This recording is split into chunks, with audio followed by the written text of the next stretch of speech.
Hi everyone, welcome. Just give us a minute, we'll get started.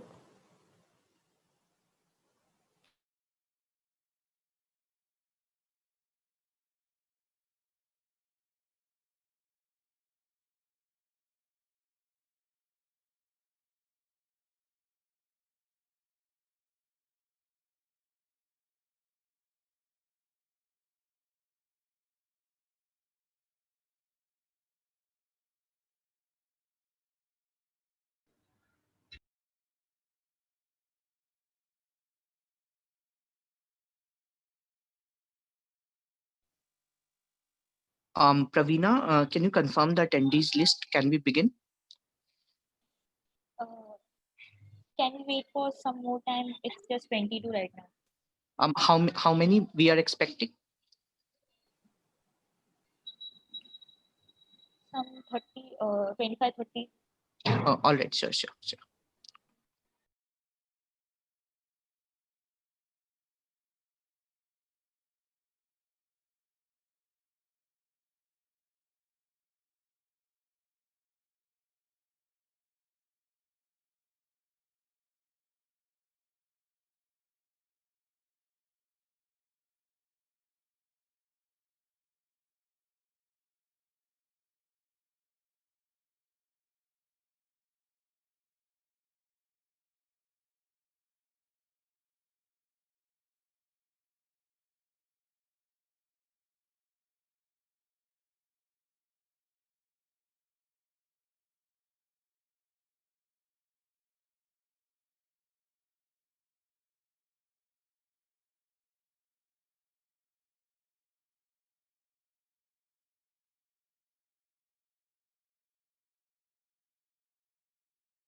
So it's 5:35. Should we get started or should we wait for a couple more minutes?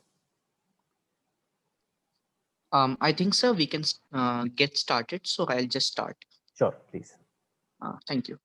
A very good evening to all the attendees. My name is Aditya and I'm the student head at Christ Consulting. Christ Consulting is the centralized business consulting wing of Christ deemed to be university. We design and deliver exceptional services to attain organizational objectives. We have here with us two experts coming from the Step Up Learning Solutions, Mr. Assis and Ms. Natasha. Mr. Assis himself is a 99% scorer in CAT exam, and Ms. Natasha is a learning transformation leader at Step Up. Sir and ma'am would be talking about the ins and outs of the GRE process, how we get in, how we what are the colleges we are targeting, and what is the process. So before I waste any more time, I would just like to hand over to Ashish sir. Sir, welcome and over to you. Thanks Aditya for that warm welcome and introduction. Thank you for that. So hello everyone. I know this is 5:30 on a Saturday evening. I mean, not really a great sight, right? You're like, this is the time for me to probably go out, grab a cup of coffee, But anyways, thank you for deciding to come over and just hear us out today. And thank you to a lot of you who've expressed interest in pursuing your studying abroad dreams. Uh, Now, in a normal case scenario, we would have had this session probably in your college itself, but then now, given the pandemic, everybody's virtual, right? So what I'm going to do is I'm going to first ask a couple of questions, right? Because I know we just finished another session for CAT folks. So I want to just ask this very simple poll in order to avoid repeating a lot of what I said. Uh, so here comes the poll on your screen. So I want to ask you, did you attend the CAT orientation session? That means because there were some common names, I want to make sure that, did you attend just now what happened? So that I can probably tone down on some of the aspects and probably give more time for Q&A. And also in which year are you, right?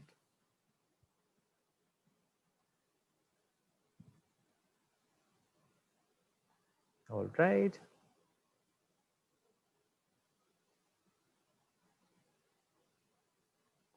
Okay, so all right, so majority people have not attended the previous session. So I thought if you've attended, I know a few people have attended, but I just wanted to get a sense of that. Okay, so thank you everybody. I'll just end the polling here. I think we have everybody who's responded to the poll.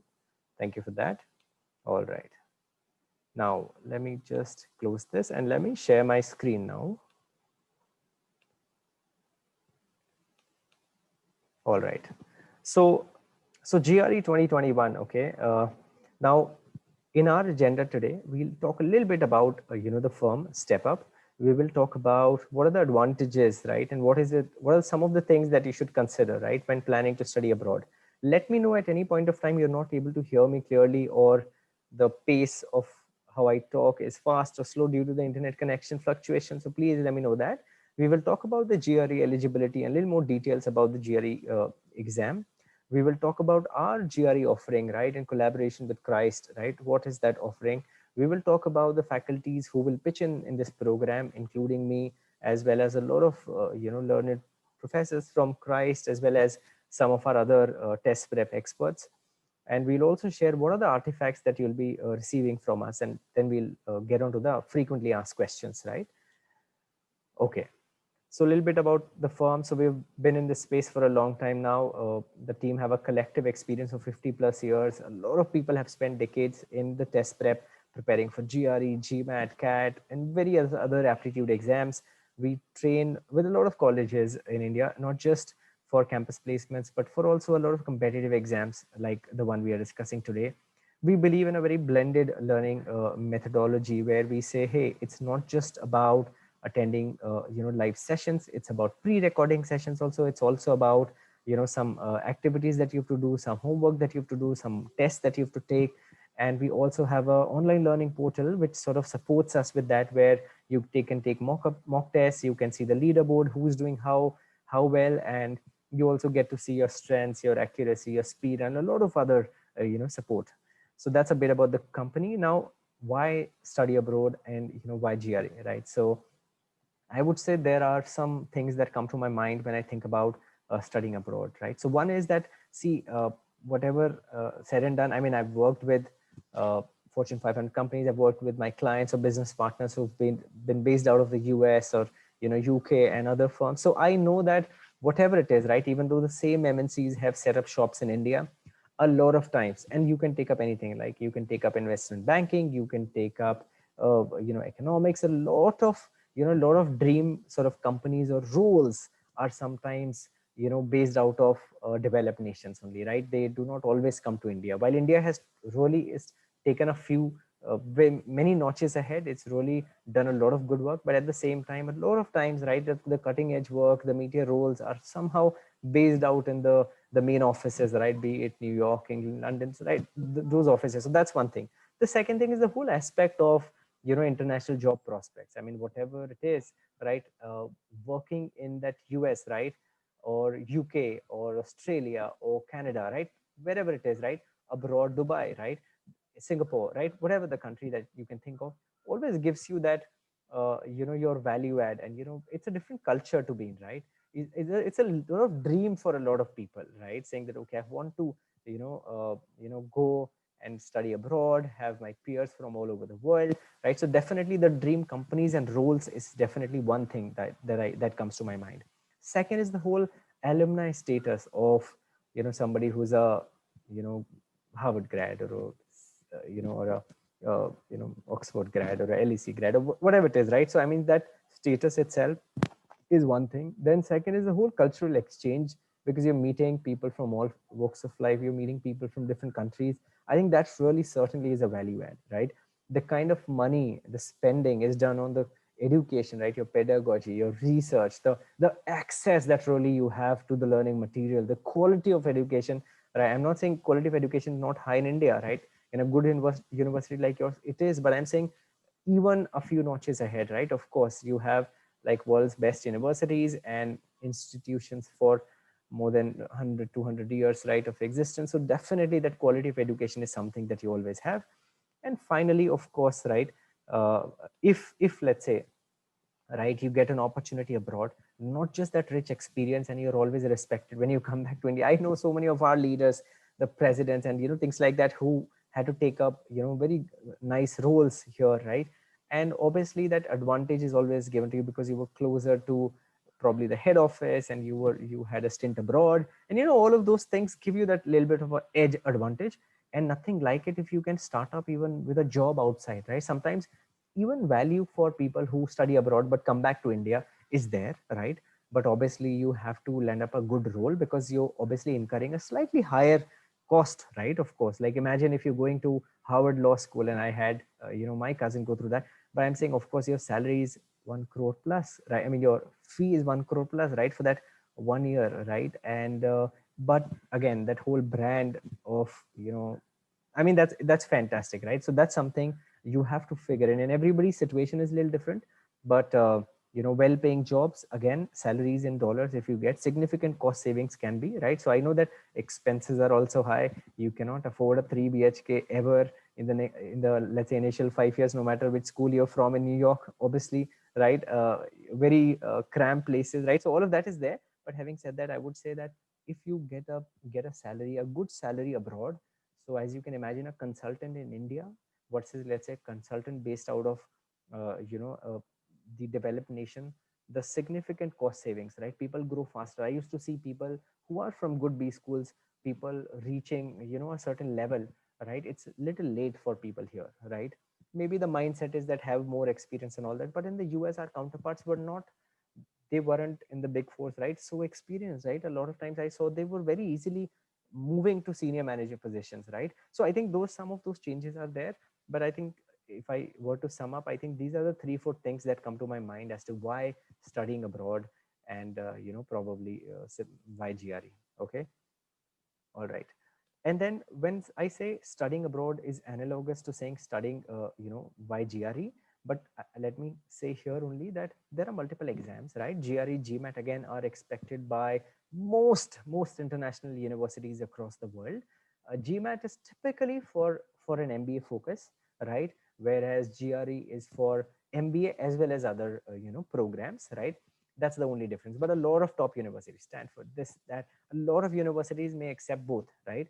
Sometimes they may say we, right, we may need something else only, right? For example, let's say London School of Economics may say, you know, for us the more important is, and depends on the courses also, the same university, for certain courses GRE may be mandatory, for certain courses GRE plus IELTS or TOEFL is required, right? You know, so some of those aspects are there, and we will get into more details. But again, GRE, GMAT for really getting into uh, doing a master's course is important, like how similarly your SAT, right, or ACT is for getting into undergraduate programs. Similarly, GRE, GMAT is for getting into, you know, programs like masters and PhD, etc., right? So okay, so let me just move ahead. Eligibility, all right. So eligibility, I think a valid passport, of course, is the most important criteria. There's no age limit as such, right? Criteria as per universities and courses, again, university will determine what's the criteria. Okay, you know, like if you want to pursue a 2 year course versus a 1 year course, for example, they will want to obviously see what you've studied in undergraduate, how you're comfortable with certain things. For a certain course, they may say GRE not required. For a certain course, the same university may say GRE is a mandate, right? And a certain number of score, the level of score, we want a 320 plus 330 plus 340. I mean, right, like that. So So those are, some of the things. So at a high level, your eligibility. Now about the exam, right? So there is the GRE subject test.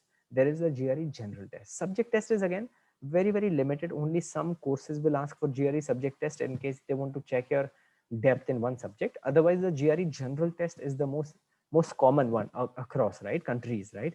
So what this section has really is, it has really three key sections. Okay, one is AWA, which is nothing but like essay basically, right? So you are given, two questions are there, right? You have to analyze those arguments, right, and then write a response to that. So basically this is the essay part, okay, which is one part. The second is really your English, which is verbal reasoning. Okay, now GRE, for example, if you compare to, for example, let's say other exams, like let's say Indian exams like CAT, for example, right, the vocabulary is of a very high level. Okay, you have to prepare a lot on the verbal. Okay, maths is also getting tougher now, but you can still say that it's not as tough as CAT maths. Okay, CAT maths is easier. Okay, CAT maths is difficult. Okay, this is easier compared to the CAT maths, but again, you're expected to have a very, very rich vocabulary, right? Because it could be very jargon laden, the passages could be very dense. Okay, and could be from a variety of topics, right? So we expect you people to be, really be eclectic readers, right, who have a wide variety, who have an understanding, who really love reading, right? So verbal reasoning is that section. Again, there are two sections. There is section 120 questions. Basis on how you do in that, the computer adapts to a higher level of questions in the next verbal section, and then you get again the next level of 20 questions. Similarly for maths also, you get the first set, you have 20 questions, then you get the next set, right? But really these are the three sections. So basically what you need is maths, you need English, and then essay is a separate bit in the GRE general test. Okay, I'll keep moving. We have time for Q&A later on, but I will keep moving. Very quickly at a glance, right, what is really the quantitative reasoning, what it entails, right? So arithmetic, right? Arithmetic is something that they know people are coming from all walks of life. So arithmetic, basic, right? Your numbers, your percentage, your average, time, speed, distance, time and average, all of that arithmetic.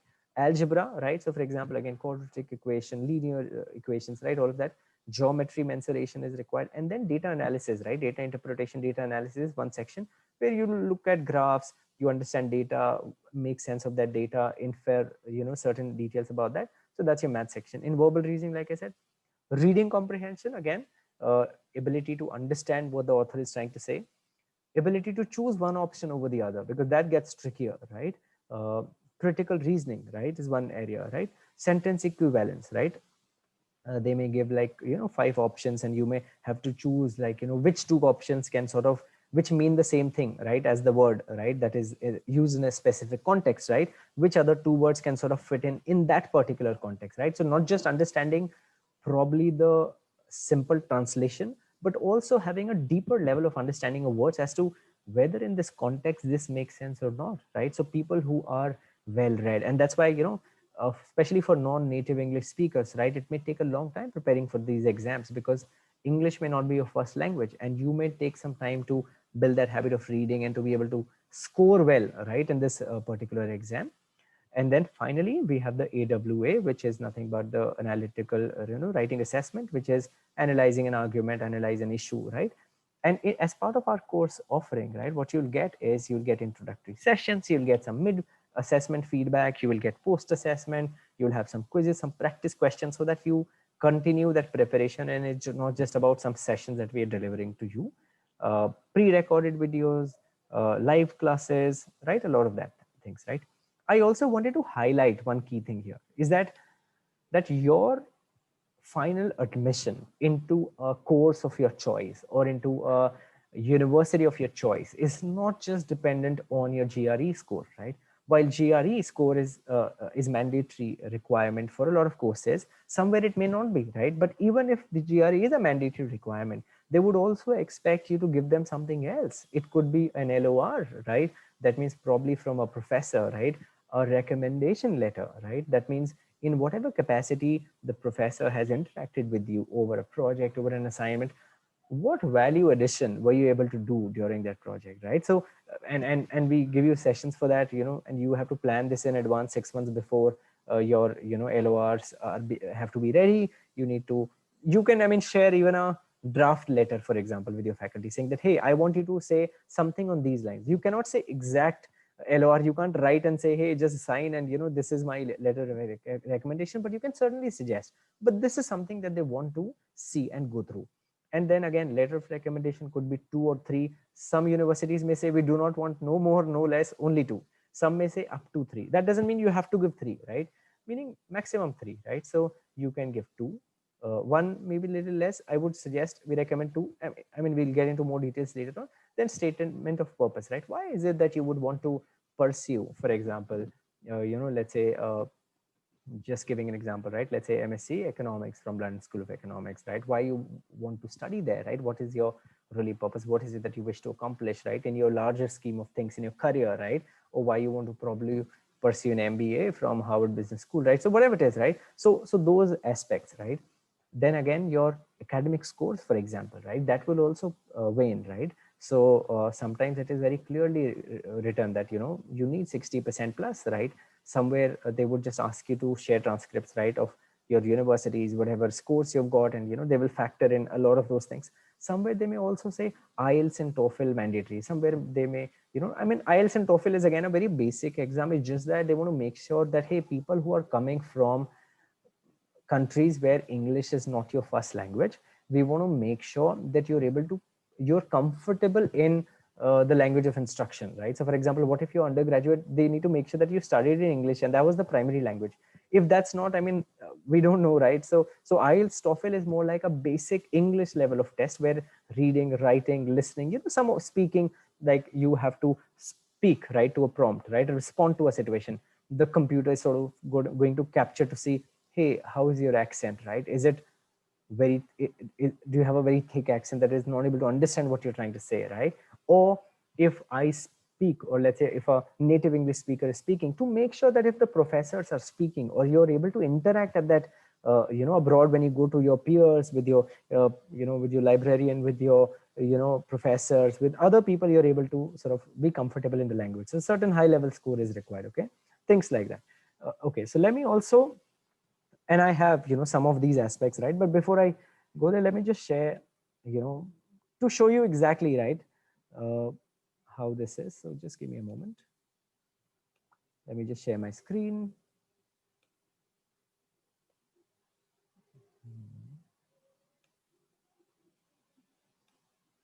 So let me just share this.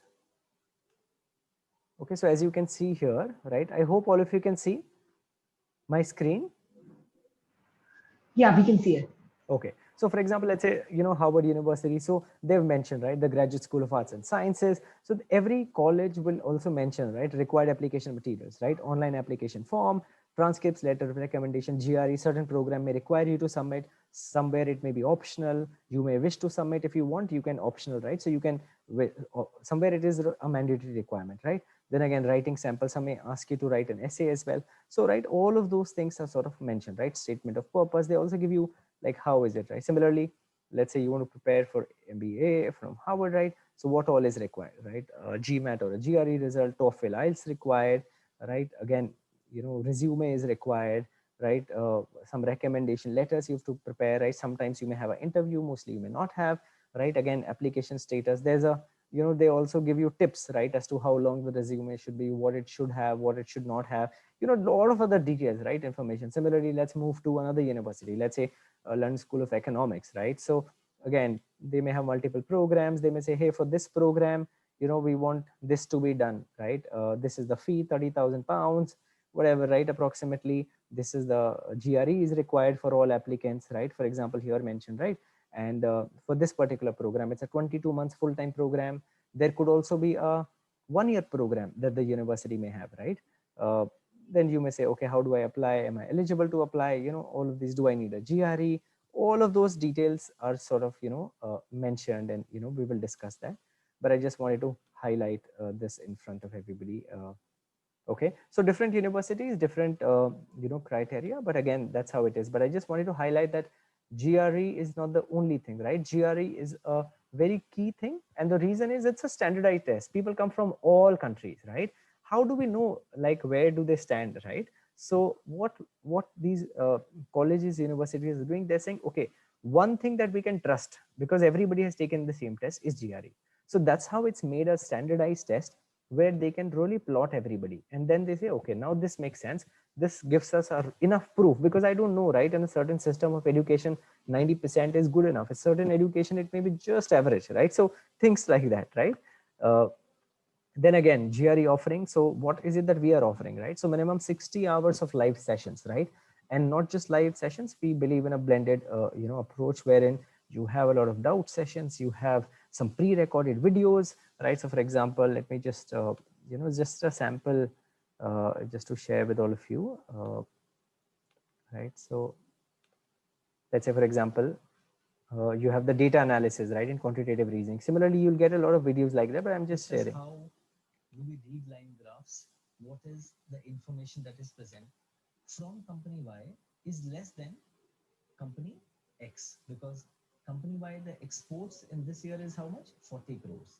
Whereas for company X, the blue line is 60 crores. Whereas for company Z, this is 90 crores. So this is something that we should understand the data. So similarly, we can understand the data and we can just solve the questions. So let's look at the first question. First question says, for which of the following pairs of years, the total exports from three companies together are equal? So for which of the following years, so all years you get options, and which years the together, if you join X, Y, Z, the exports are equal. So I just wanted to highlight that you have access to, pre-recorded videos as well, right? And of course, then mock tests, right? A dashboard where you get to see how you're doing, right? Then the mentoring session. So overall, in terms of really the coverage, if you see, right? So you have your quantitative reasoning, which we do, verbal reasoning, we do, data analysis, right? Which is part of your quants, right?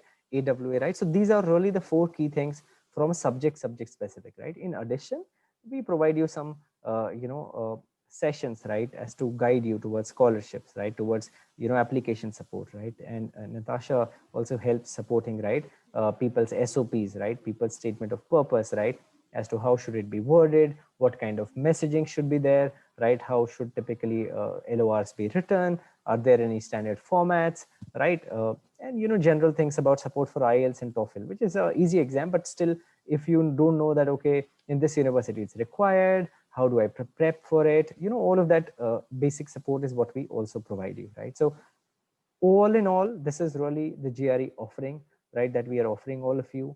So that, okay, if I have any doubts, you can always reach out to us, whether it is one-on-one sessions, whether specifically interview preparation for your profile, right? All of that support is something that we are going to provide you. We'll also recommend you books, right? Word list, right? Barron's Word List, this book, right? We'll tell you that, okay, you all have to buy, the official guide. We can provide you, right?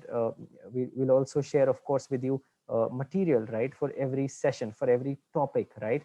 We'll also, in addition to the sessions, all this reading material that you'll have to go through, right? That you'll have access to. So all of that is something that you'll have.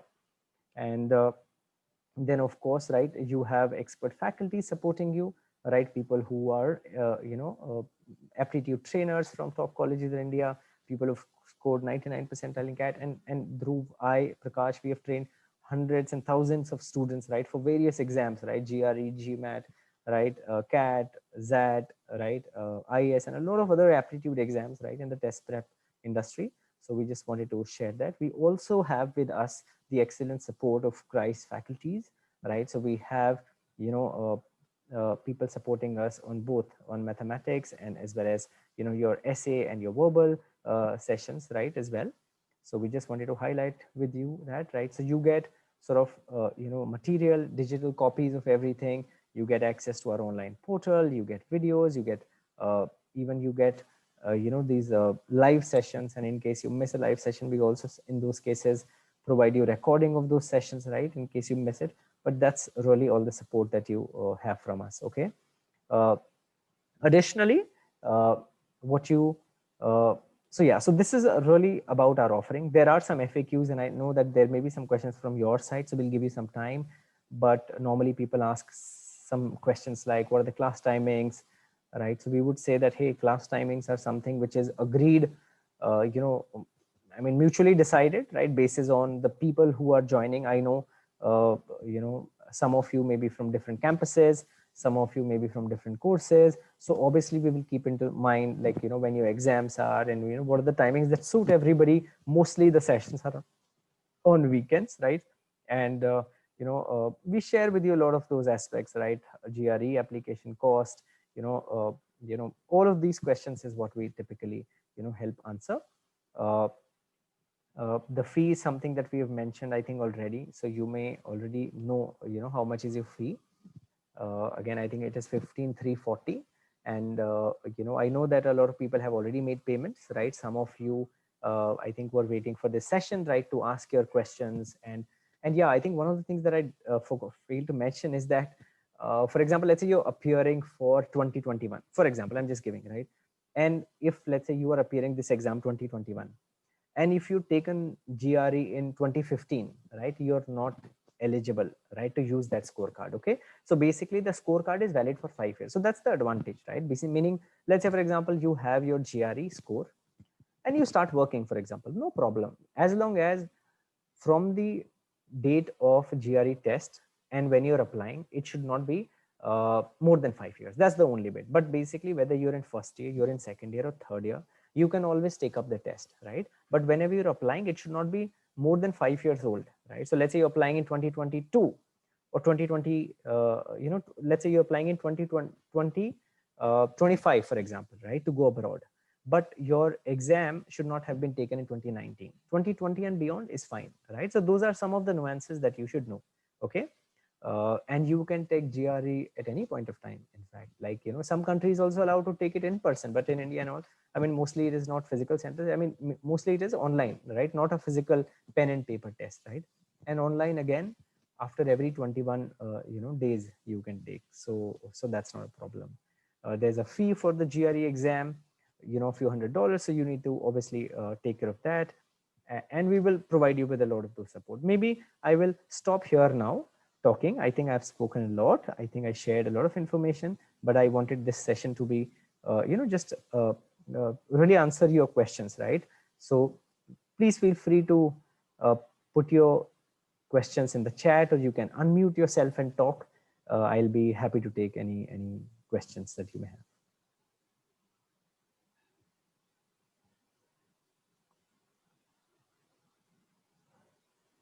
Does 10 plus 2 grades matter for masters in Ivy League colleges? Yes, it does matter, right? So again, like I said, like we mentioned, right, in the PPT also it was mentioned, right? So it's a function of a lot of things, right? Obviously, if you're appearing for planning study at Stanford or Harvard, or any of the top institutes, I'm saying, obviously, because there are so many people applying, right? So they will check multiple factors, right? But does that mean that they only check 10th and 12th marks? Obviously not, right? So it's a function of a lot of things. If, let's say, your 10th and 12 marks obviously need to be good, but if, let's say, if it's little less than others, right? But then where is it that you have the advantage, right? If you may have a very high GRE score, that can give you the advantage. Your SOPs, letter of recommendations, maybe whatever your participation in other activities has been fantastic. So ultimately, you have to build your profile. You have to build a story as to why you are really the right candidate, right? So do these things matter? Obviously, it matters, right? Your grades matter. But at the same time, are they the only deciding criteria? No, it's decided on these 4 or 5 parameters, depending on, and they will have weightage, right? Internal, like, 10% to this, 20% to this, 20% to this, and all that. And that's how they will finally come up with a cumulative score. And basis on that, they'll say, this is probably the best candidate that we can get. So that really is what it is.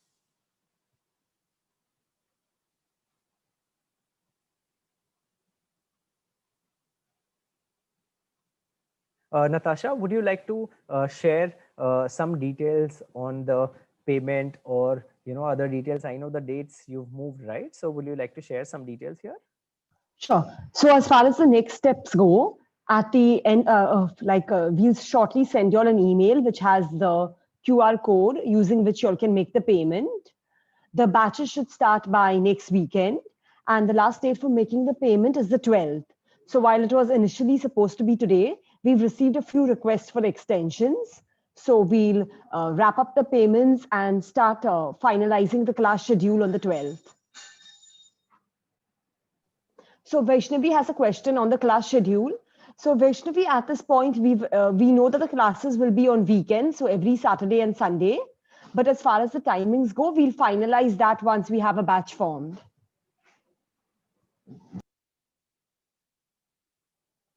Okay. Rishu is saying if I'm trying to pursue GRE, how much time should I study per day, right? So I think there's no standard answer, Rishu. Like different people may give different time, right? But we would expect at least you can study at least 1 hour a day if you can give. I think that consistency is what matters, and probably on a weekend a few extra hours, right? GRE is not a very tough exam also, okay? I'll be very honest with you, right? But for example, on the English side, it's a little tough. I'll be telling you honestly, right? I mean, if you compare to CAT, maths is manageable, right? And I'm not being biased just because I'm from a computer engineering background, right? But I'm telling you that maths is doable, right? It is not that easy. It used to be little less difficult earlier. Now it's quite competitive, but very manageable. But especially with verbal reasoning and all, right? You need time, right? You need time to prepare, right? You need time to learn, for example, 3,000 words, right?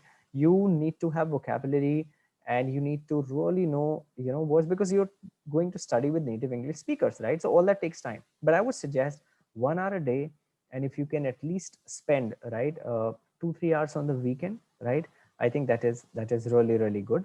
So I would say start targeting maybe 5 hours a week, and then eventually take it to 7 hours, 8 hours, and 10 hours, and that's how it is. And for everybody it's different. Some people also have seen start building habits of reading. They don't have the habit of reading, but they will start preparing in first year, and then they build, and what also it helps is that it gives you an idea, saying that okay, you also need to make a mark by projects that you do, internships that you do, because you already know what is expected after 3 years, right? When I graduate, or after 2 years. So you start building your profile.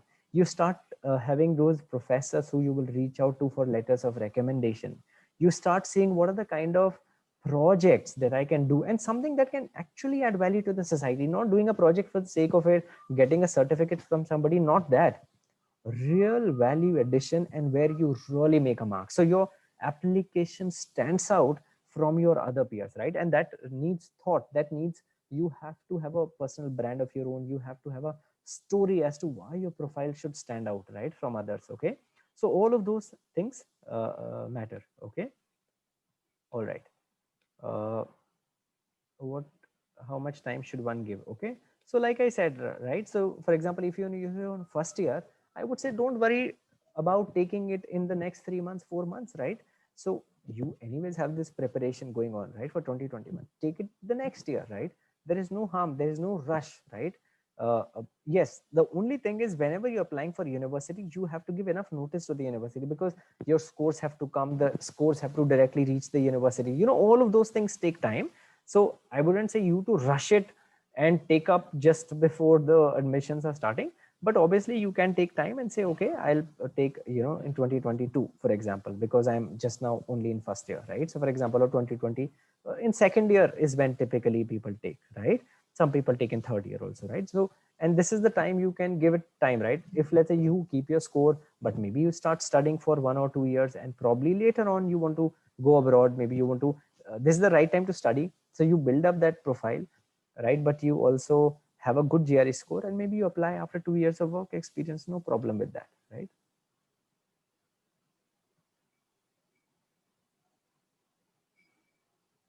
Yeah. And depending on different, profiles that you're applying for, yes, we will help you in profile development, like we mentioned, right? So we guide you with that, right? What kind of things stand out, right? And like I said, Natasha also helps with SOPs, right? What's your story, letter of recommendation, what it should highlight, what are the kind of successful examples, right, from the past, right? What are the kind of mistakes you should probably avoid? So all of that will be, you'll get guidance towards the application process, admission counseling, right? So you will get all of that support. We will get experts also from outside who will also share, only specifically to, admissions, or specific to, what your questions are. So in addition to the regular classes, in addition to just getting a high score in GRE, you will also have these other sessions for supporting you with your preparation, supporting you with all the other aspects of your application, because we understand it's a holistic application, right? That finally gets you in. It's not just a high 340 out of 340, right? In GRE, right? There are other aspects as well. So we are well aware of that, and we will provide you support with that as well. Yes. How many hours per session? So our sessions are typically 2 hours, right? And maybe, for example, and again, it's mutually discussed, right? So depending on everybody, right? Initially, we may even want to start, for example, with 1 session a week, but then finally we can go to 2 sessions a week. We could also do 3 sessions a week, depending on, for example, people have light, schedules, or, the colleges are off. So again, it's the group. And typically how this works is that, I mean, we are doing this program with Christ University for some time now. So there's a WhatsApp group that determines, right? Natasha communicates on, all of these aspects, right? Scheduling. And then there's a WhatsApp group for regular communication. People share, this is when I'm available, a mutual time and date is agreed upon. And that's how we sort of start the session. Natasha, any other details on the logistics, anything that you would like to share? Like, what are the next steps for these students now? Oh, so as I said, we'll be sending them an email with the QR code for making the payments. Okay. Yes, Nupur, we will help you, right? We will tell you which are the sought after courses, right? So for example, things like, if you're interested, right, what are really the skills that are very, very important, right, these days, right? It could be things like, for example, data science, right? Obviously, right, may have a lot of advantage because companies really have so much data right now, right? And they are really looking for people, right, who have that kind of a background, right? For example, things like that would value, right? Or for example, right now with this whole, mental health, right, all going around, right, after COVID and, situations like that. So we will certainly guide you on what are the options that you have. There will be one-on-one, sessions also to understand your background, to help, paint that picture, right, and see, okay, what is the help that you need? What are the kind of colleges or, courses that you can target, right? So all of that support will really be provided to all of you. Yeah.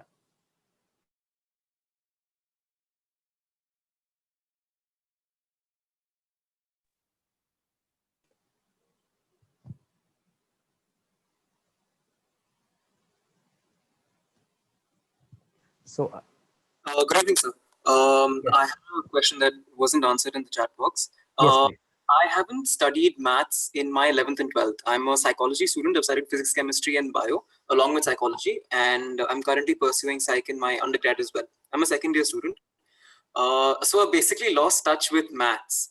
Correct. So how will Step Up help me in the, a person in a situation like me? Because I believe I should be brushing, like, should I brush up on the basics, or will Step Up help me in that situation? Yeah. Yeah. So thanks, Yash, for asking that question. Yes, that's certainly relevant. And even if people who've studied, right, maths in 11, 12, sometimes what happens is they studied some time ago, right? So they certainly lose touch of some aspects, right? What we have is, Yash, one is that all of our classes, right, and especially initially, are really focused on building that foundation and conceptual background, right, for all of our students, right? So that's something that we take and start from really scratch. That's one. Second thing is, yes, you'll also be provided with a lot of pre-recorded, very, very basic videos. Like, for example, things like you have access to things like pre-recorded videos, like what is percentage, what is ratio, what is proportion, what is an average, what does it mean? And then from there, later on, we go to the word problems, right? So one is, if you really ask me, maths in GRE is, for Indian students generally, is not tough, first of all, right? And again, they generally, again, I can't generalize, but generally people find English to be much tougher, but maths they find very, very manageable. Okay. Having said that, even then, the basics. So there are at least 50 plus pre-recorded videos that you can watch again and again, where we have explained concepts. there are in those same micro videos, like 15-20 minute videos, there are questions also. So for example, we say, okay, what is a percentage? Then how to calculate a percentage? There'll be a question. You can pause the video, you can attempt it. Then they will explain the how you can do it, right? In a standard way, in a shortcut way, right? So all of that will be there. You can ask your doubts also, right, to the faculty. You can we arrange do doubt sessions, right, with the group, sometimes individual doubt sessions also, right? So all of that is something that we will be helping you with, so you do not have to worry about, you know, basic concepts, and we understand. So anyways, we cover that up, we brush that up, so all of that will be you know, sort of covered. Okay. And I believe that this program will go on for a period of 6 months, right? The preparation time is about 6 months. That's So correct. do the students, like I'm a second year student, so should I be eyeing the GRE paper for 2021? Like what would be ideal for me or for people who are in second year right now? Correct. If Yeah, right, that's correct. That's correct. So we would say people can target, you know, for GRE again, like for example, you know, Jan to April is when a lot of people target. Okay. Then the other is, you know, target after August, right? So we would say like you can target after August, and we will also see everybody's case, right? The kind of universities, right, that you're applying to, what is the course, but we would say you should not target before August. And like, for example, let's say by August, you realize that even though I have prepared, but I think probably not up to the mark. I can wait for some time, since anyways, you know, I'm in second year, right? I can wait for some time, and you know, these are the institutes I'm applying. Their application date is this. Can I write up in 2022 beginning, for example, right? So that's also a possibility, right? But we will suggest you that, okay, you know, do not write up till July. Once you, let's say, full preparation is done, you have an understanding how you're doing in the mocks, you can then aim accordingly for saying that, okay, I'll write in, you know, August, September, October, November, or I will write in the you know, first quarter of 2022. So that's what we will you know, suggest people. And we will also, depending on the year of education, right, and like we have some things called as mid review, right, where as part of the program what we do is that as you're going, there are sessions with you know, with experts individually, where you get to actually discuss your specific case, saying that, hey, I am in this year of education, this is how I'm going, this is my preparation, these are the courses and the universities I'm targeting, right? So I'm just stopping my video. I think there is some lag is what I'm hearing from people. sure. Right, yeah. So that will also help you to get an understanding, right, of saying that, okay, you know, is when I should target. But we would suggest people to write, for people who are in second year, right, between August 2021 to, let's say, March April 2022. That's the time frame where they should write, right?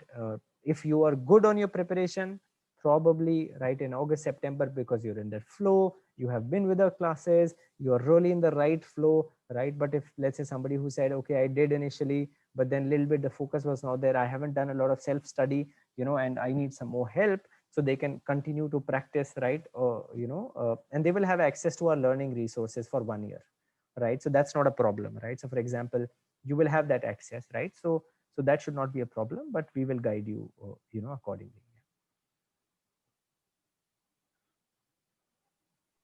Okay, any other question?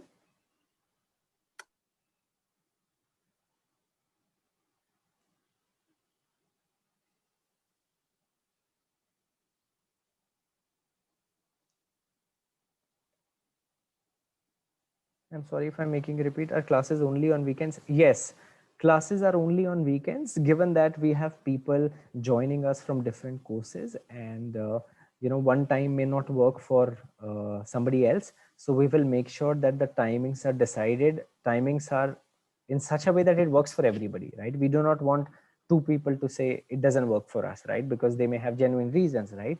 So the classes are therefore, you know, typically on you know, on weekends. What is the estimated batch size? So typically we have a batch size of, you know, 15 to 25. Typically that's really the batch size that we typically have. Mostly 15 to 20, but yeah, 15 to 25 is where we can go up till. Yeah.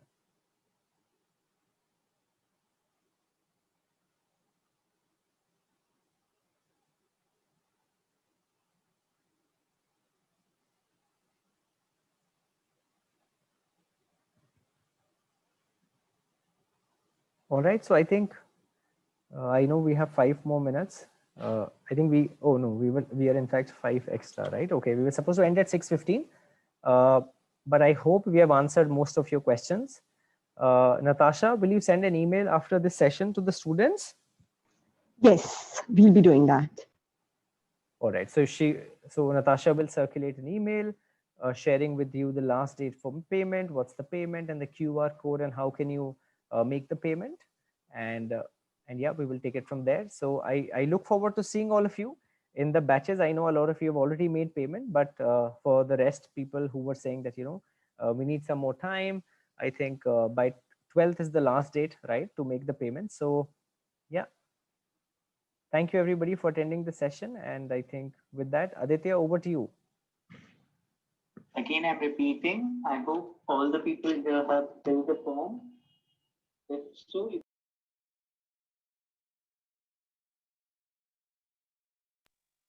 am I audible?